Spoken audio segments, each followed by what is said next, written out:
UConn Nation into the off-season for UConn men's basketball. I'm Avery Becker. And I'm Noah Keaten, and this is Hurley's Hoops. Hurley and the Huskies have their dreams come true. After defeating Illinois, the team traveled to Phoenix to face the Alabama Crimson Tide for the Final Four. In terms of players who really stepped up, we saw quite a game for Stephon Castle, who totaled about 21 points and was 7 for 13 from the field. Although the team struggled really hard with their defense, especially in the first half, but Tristan Newton was able to really step up the game for us. Also made himself valuable by picking up assists. And Alabama was really good with shots from beyond the arc, which really kept them to keep on stacking up points and really just get really close to us in terms of the point margin. But we were able to finish the half on top with the score being 44-40. In the second half, we really stepped up our defense, and we were able to come out with the win, 86-72, to head on to the national championship. And I mean, this just shows Alabama. You could hear Hurley walking back to the locker room. Alabama's a good team. And I mean, you have to have a perfect game to win against UConn. This team was undeniably great, winning by a massive margin every single game. Alabama, again, they were making shots, they were making plays, but you have to play perfect ball in order to beat UConn. And that's why UConn moved on to the national championship. That's what I think is so special about this team, is that even when their best player in Tristan Newton is having an off day, that even a freshman like Stephon Castle can just really step up and really just take the game for the team. And I think that's just one of the most valuable assets for UConn. Now moving on to the national championship, which is what I'm sure you're all here to see. This was a great game. I mean, I had a great time watching it. It was a beautiful matchup. Donovan Clingan, Zach Edey, this is what we were all here to see. And I mean, close game in the first half. 30-36, Huskies only up by 6. We were expecting, a big fight out of Purdue. They're easily the second best team in the nation. We knew this is what was going to happen. But when you have a guy like Tristan Newton step up the way he did and lead this team to a national championship, I mean, there's no wonder. It's not just him, though. It's everybody. Everyone played a role. Everyone is great. But I'm going to move back to Tristan Newton a little bit.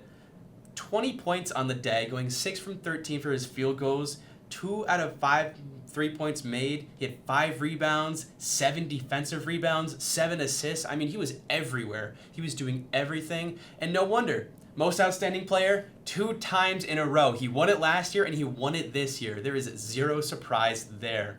But just talking about Clingan before, this was a battle between these two giants. I mean, it was every time they visited the net, it was gritty. A lot of foul trouble, I will say.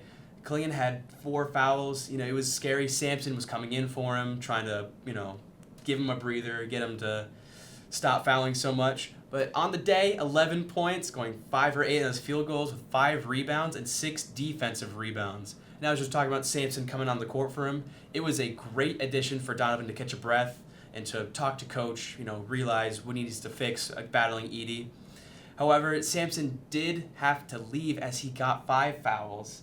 Kind of sad. He got in the same trouble with Edey, and it was for everyone, really. Everyone was getting into foul trouble. I mean, this was a gritty game. This is a national championship. You're playing hard. But continuing on the bench, Hassan came in for 9 points, making 4 out of 6 of his field goals.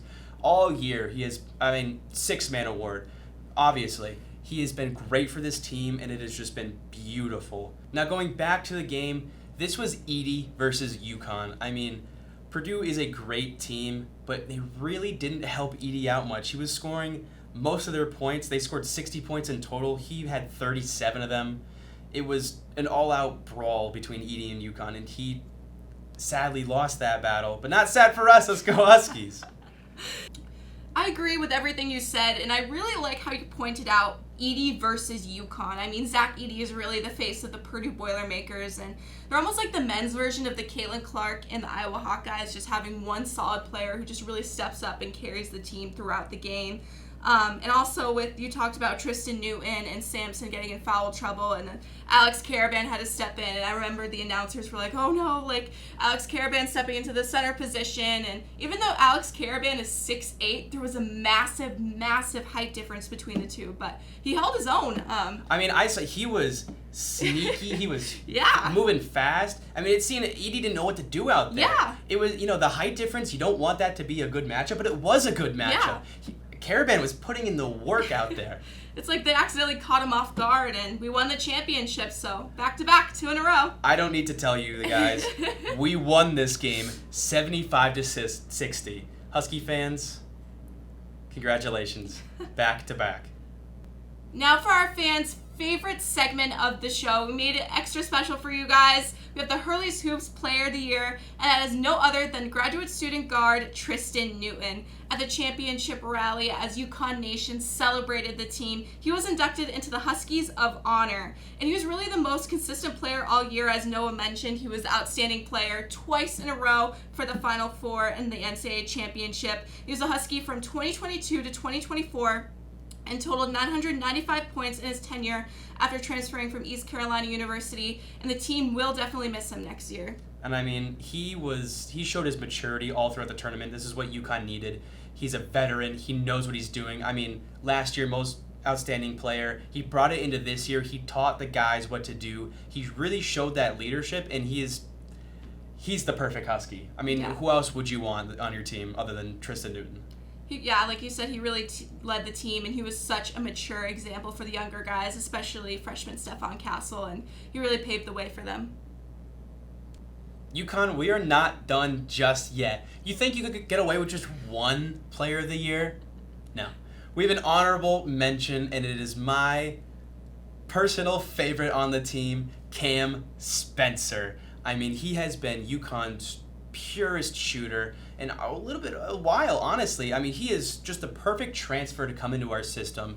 Perfect guy. He is hype on the bench. He's been compared to Dan Hurley a million times. He brings the energy, and he can show it on the court. Let's go into some games.